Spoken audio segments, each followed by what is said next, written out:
যমজ সন্তান বা টুইনস আমরা অনেকেই দেখি আমাদের আত্মীয় স্বজনের মধ্যে বা বন্ধু বান্ধবদের মধ্যে বা প্রতিবেশীদের মধ্যে দুজন একদম অবিকল, এক রকমের দেখতে।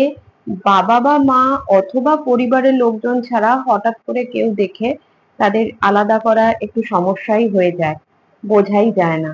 একই রকম দেখতে হয়, রক্তের শ্রেণী বিভাগও কিন্তু এক রকমের হয়।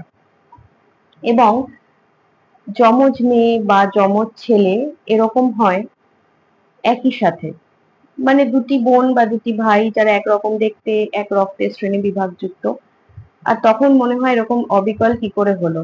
আবার আরেক দিকে দেখি দ্বিতীয় ক্ষেত্রে যে দুটি ভাই বা দুটি বোন তারা অবিকল নয়, অথবা একটি ভাই এবং একটি বোন যমজ হয়েছে কিন্তু তারাও একরকম নয়।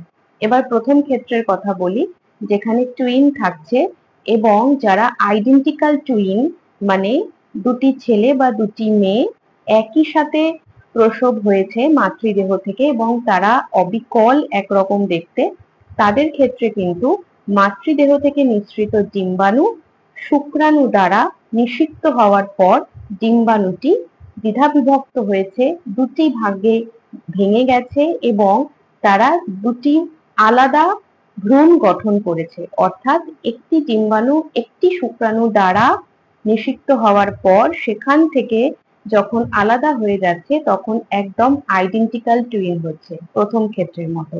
আর দ্বিতীয় ক্ষেত্রে হচ্ছে আমরা দেখছি নন আইডেন্টিক্যাল টুইন, প্যাটার্নাল টুইন বলা হয় মেডিকেল টার্মে। এই ক্ষেত্রে আমরা দেখি যে দুটি ডিম্বাণু দুটি শুক্রাণু দ্বারা মিলনকালে নিষিক্ত হচ্ছে এবং তার ফলে দুটি ভ্রূণ গঠন হচ্ছে, দুটি ভ্রূণ থেকে দুটি পূর্ণাঙ্গ শিশু, অর্থাৎ দুটি ভ্রূণ আলাদা এবং দুটি পূর্ণাঙ্গ শিশু গঠন হচ্ছে। তার ফলে তারা কিন্তু একরকম দেখতে নয় বা তাদের রক্তের শ্রেণী বিভাগও একরকম নয়। এটা হলো আইডেন্টিক্যাল টুইন আর নন আইডেন্টিক্যাল টুইন বা প্যাটার্নাল টুইন। প্রথম ক্ষেত্রে আমরা বলি ইউনিভোলার আর পরের ক্ষেত্রে আমরা বলি বাইপোলার।